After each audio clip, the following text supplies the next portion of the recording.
Hey everyone, it's Kai from Cool Collectibles back again for another review. This time it's the Kotobukiya Horror Bishoujo Leatherface statue.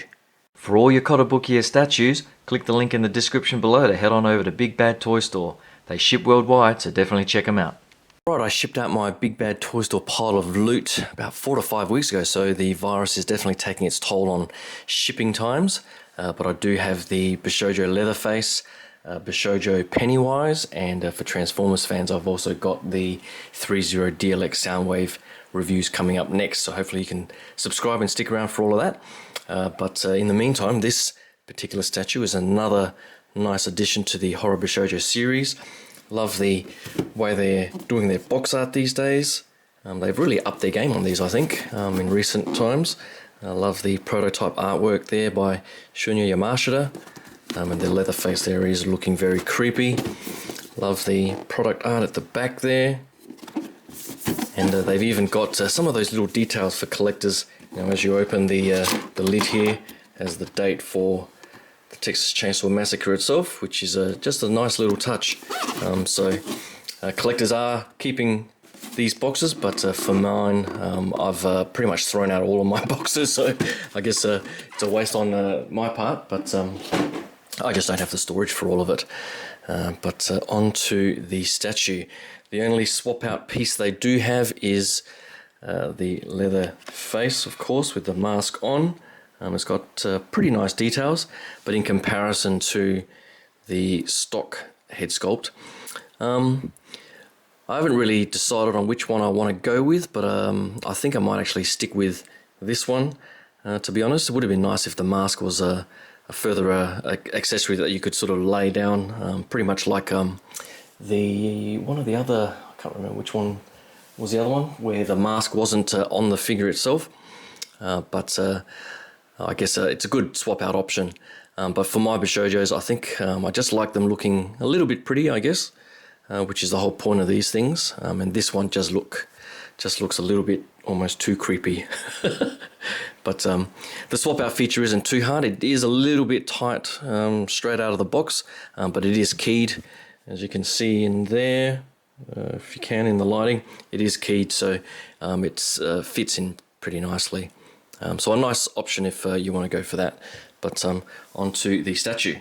All right, here's a close-up view of the statue, and oh, by the way, if I do sound a little bit more nasally than normal, I apologise. I do have a cold that I'm getting over, but luckily no COVID. So that's what happens when you wait so long for these things to come. But the statue itself, I do love that head sculpt. It's very clean in their paint app, which is typical of Kotobukiya. I would have preferred if the lips were maybe a little bit redder. There is a slight pink to the lipstick, but overall it looks pretty good. I love the detailing in the bracelet there from the movie, which is nice, and it's also the blood splatter is really nicely done. I would have preferred the blood splatter on the chainsaw here to be not so thick. I think the way they did it on the prototype, it was less sort of slathered on there, and looked a little bit more realistic. But overall that looks pretty good, and I love the little drip at the end there. Just be careful you don't accidentally chip that off, because it is pretty delicate. But all the blood splatter everywhere else is really nicely done. Love the outfit. This is the version that I chose to go with, apart from I think the other one is the dancing business suit, I think it was, and I think this one just sort of conveys the character as best as I sort of see it from that iconic perspective. What else can I say? The sculpting is the usual beautiful work from Kotobukiya. In all the photos, I was always wondering what was going to be shown behind here, and I guess with the fan service, you can probably catch a glimpse of the wedgies that she's got there. So they've got that bit of fan service underneath there, which is always a nice touch for these Bishoujos. The chainsaw, as I was saying before, is really nicely sculpted and detailed there. The boots, even the base, I think the detailing in the base there, really nicely done. And again, with the blood splatter, they've done a pretty fantastic job there. Love the bone there as well. So lots of detailing, for fans of the movie. It's been ages since I've seen the movie. I can't remember how many sequels or variants or reboots that they've had. I think there was a recent one maybe a few years ago, but I haven't seen any of those, and my memory of the movie is definitely starting to fade.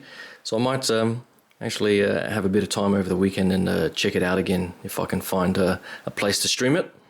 But for fans of this series and a fan of the movie, I think anyone who fits that bill will love this particular statue.